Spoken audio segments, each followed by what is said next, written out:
Hey guys, Phobos Gaming here, and today I'm going to be bringing you the optimized video for the Firebug. The Firebug is a rather underrated class, but rightly so, as it doesn't do a whole lot of initial damage. It's a dot damage type class, but it is capable of wiping out massive swaths of Zeds. So, and the very first thing you're going to pick, Bring the Heat, which increases damage by 35% for fire weapons only, rather than increasing your magazine capacity by 100%. Now, the reason you're doing this is because you're not going to be spraying with this build. You're only going to be putting small fires on the ground, tap firing it very shortly, which will conserve ammo, but it will also at the same time cause massive devastation. The reason you'll be putting fires on the ground down here at 10 is because ground fire increases the damage massively and reduces Zed movement by 20%.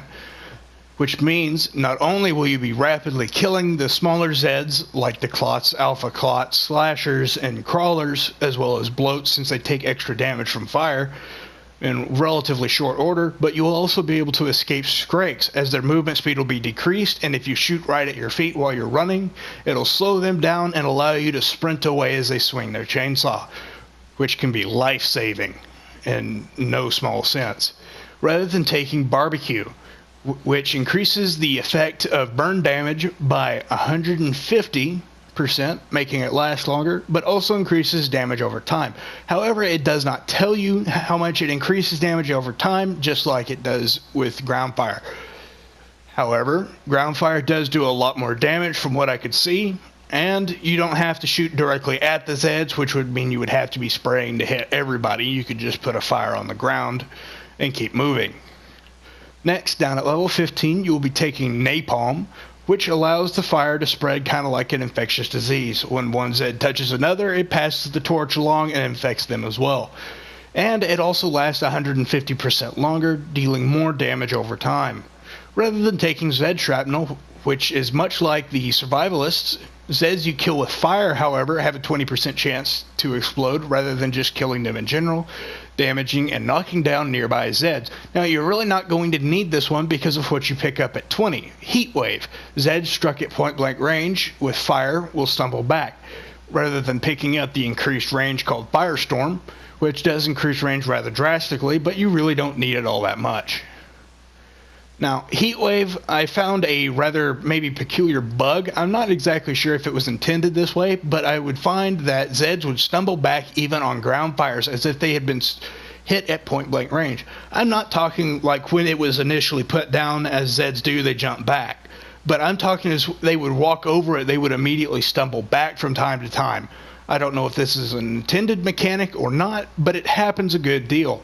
I noticed it a lot from when I leveled from 1 to 25 over the past week. Finally, down at Zed time, you have a very important choice to make, and you would most likely want to go with Pyromaniac. Not only does this drastically increase the amount of ammo you'll have per round, but it also makes you fire in real time, almost, during Zed time, meaning you'll be able to spin in circles or just place a lot of damage under one Zed like a Skrake during slow-mo. Because all you'll have to do is hold it down for the duration, as you'll be able to spray for as long as you want, so long as Zed time is in effect, rather than taking Inferno, which is during Zed times, any Zed hit with fire are slowed by 30% and take 50% more burn damage. However, that goes great with a DPS build, but this is not a DPS build, this is a mass destruction build. You'll be wiping out all the little guys, and you'll have a good bit of damage for the bigger guys. Now, I want to point out that if you're the last man standing, it will take a little bit of work, but you can kill both Flesh Pounds and Skrakes with this build. Using Heatwave, you can keep a Flesh Pound at bay by turning around while you're sprinting and doing a light shot to his body. He will immediately stumble back and then resume charging, or perhaps he will just stop charging entirely. Same thing with Skrakes. It'll stumble them back and you can keep running. However, with Skrakes, as I mentioned earlier, ground fire keeps them at bay, making it impossible for them to hit you so long as you do a tap fire and then return to sprinting. Now, without further ado, I'm going to show you a bit of gameplay for this, so that you can see what it will look like when it's being used. However, I will not be playing on Outpost. I think I'm going to go with Farmhouse for this one.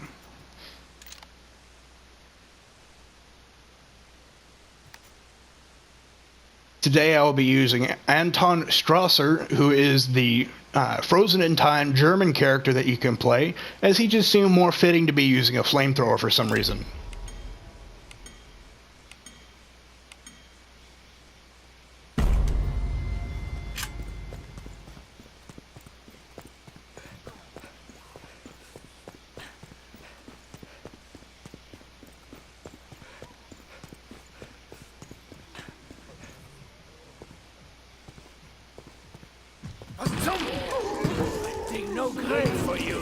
As you can see, these guys land and die almost immediately. Dented their numbers, but there are plenty left. They did. You can see my kill feed up in the corner, and it is just racking up very rapidly. Excellent. This build is also great for when your friends are trapped in places like Containment Station and the hallways to get away are flooded with trash Zeds. This build can immediately run through, stumbling them all out of the way or burning them all alive. You need medical attention. Now, for the first roughly 3 to 4 rounds, you're not going to buy any items, as you really don't need to, because you can keep pretty much everybody at bay with just your rinky-dink little caulk and burn. Don't bleed on anything. More Zeds on the way. Start to wrap While the things up, caulk as and they burn say. itself does not deal much direct damage, however, under the influence of the ground fire, it does, as you can see, a great deal of damage. Now, that's not to say it is a substitute for the flamethrower, as the flamethrower does deal more damage. Hurry And up. recently they Zeds are added a getting patch to closer. where the microwave gun also does damage on the ground and creates a fire. However, I will not be using the microwave gun, as it is not my preference. up. Personally, I prefer the flamethrower, Zeds. as it just feels a little bit better to me. However, they are pretty interchangeable, and if you want to pick one up, you're entirely able to, as they're essentially the exact same thing. However, the microwave gun supposedly does more damage to Zeds with metal on them, like Skrakes, Husks, Sirens, Flesh Pounds, Gore Fiends, and Gore Fasts. Good start. Now finish the job. Allez. Just saw a shimmer. Something. Did you move? Good. Please try here. He just said, rent. I see it. Let's make sure. They did. Nearly cleared this batch out. Nice work. We can reopen the trader pod soon. Now, I would suggest saving your Molotovs for those moments when doors that have been welded are about to break, as you can rack up a massive amount of kills and monies very rapidly by just tossing it out there. Your kill feed will go pretty nuts as you wipe out pretty much any trash Zed that may or may not be behind it. Now, at round 5 to 6, you want to make sure you pick up your flamethrower, or in some cases, your microwave gun if you would prefer. As like I said, they are very interchangeable. At this point, you will have sold your caulk and burn, and you're either going to pick up next a pair of Spitfires, or you'll go back and you'll pick up your caulk and burn again. Either of which are viable options. Personally, I prefer the caulk and burn, as it really works very well with ground fire, as opposed to the Spitfires that don't seem to work with ground fire whatsoever. Last chance. I have to power down the I pod. should mention, though, that the Spitfires will go through smaller enemies like clots and things, and they will hit others behind it, spreading the fire very rapidly, Zeds on the scope. as opposed to putting it on the ground and acting like an area denial type fire. Burn, Zed. Taste hell.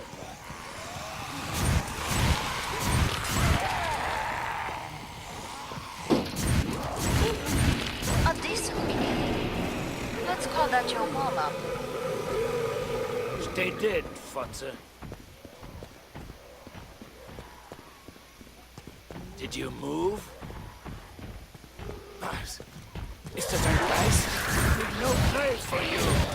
Wahres Massaker. sure. As you can see, mostly what I've been doing this entire time is kind of just training them. Now you'll finally get to see what you do with Strikes to keep them away, unless he dies a little too quickly, since I'm only playing a single player match currently. As you can see, he gets close, but he can't quite get close enough to be able to hit me again. Most times he won't get anywhere near you, so long as you have enough of a heads up that he's around.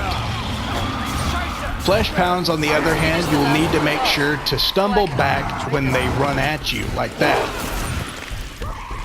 He'll begin to sprint at you quickly, and you'll need to heal between hits as he will eventually hit you, but you'll be able to knock him back like I just did, which broke his sprint and will put him back into a walking scenario.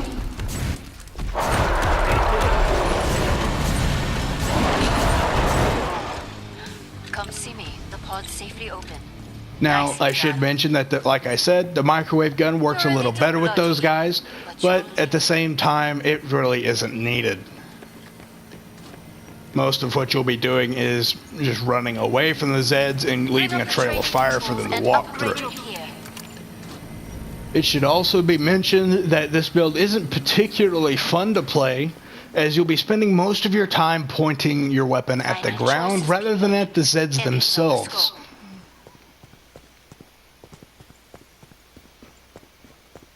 By the time round 7 or 8 rolls around, you should have your dual Spitfires or your Caulk and Burn. I'll actually give you a little bit of play with what the Spitfires will do with this build, since you've already seen the Caulk and Burn.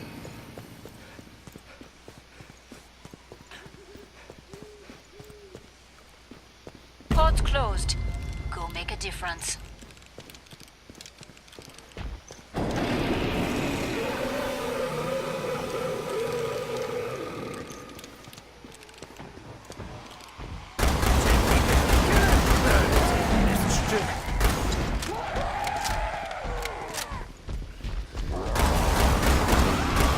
Dented their numbers, but there are plenty left.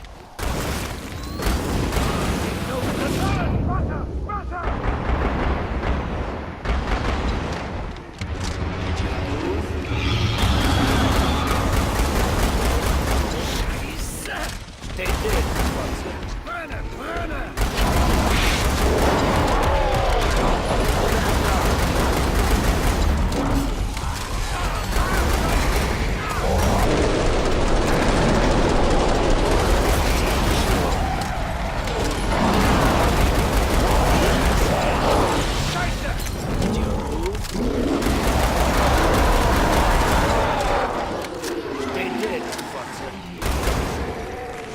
As you can see, this gun makes pretty quick work of all the smaller Zeds, but will take several mags to take down the larger Zeds. However, with help, you'll be able to rapidly drop these guys down, and you'll be debilitating them pretty heavily along the way. Burner, burner. They did. Also, these projectiles are quite slow moving, which makes things a little difficult. You have to lead your targets a bit more. You need medical attention. Finally, you come to the boss round, and you've got a bunch of money, but what you're going to be doing is generally, if you're not using the microwave gun, you're just going to be using your flamethrower and your Caulk and Burn or your Spitfires. However, with the microwave gun, you will want to do direct damage rather than hitting the ground below them.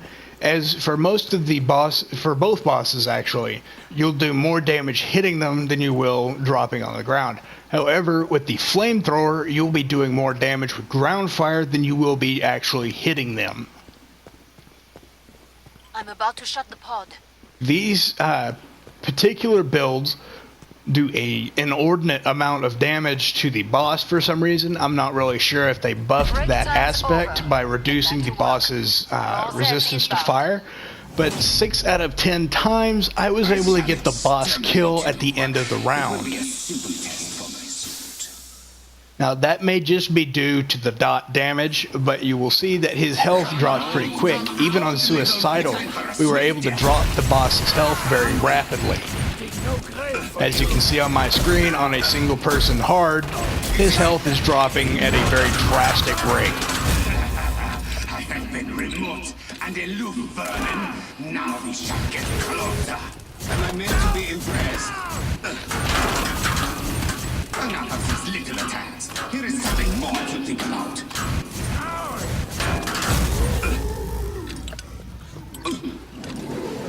Essentially, all you'll be doing is trailing him or running along behind him. When he stops to grab people and heal his health, you want to throw out at least one Molotov, maybe two, to quickly drop his shield down. Much like I just did there, I quickly used my Molotovs to drop his shield and kept going.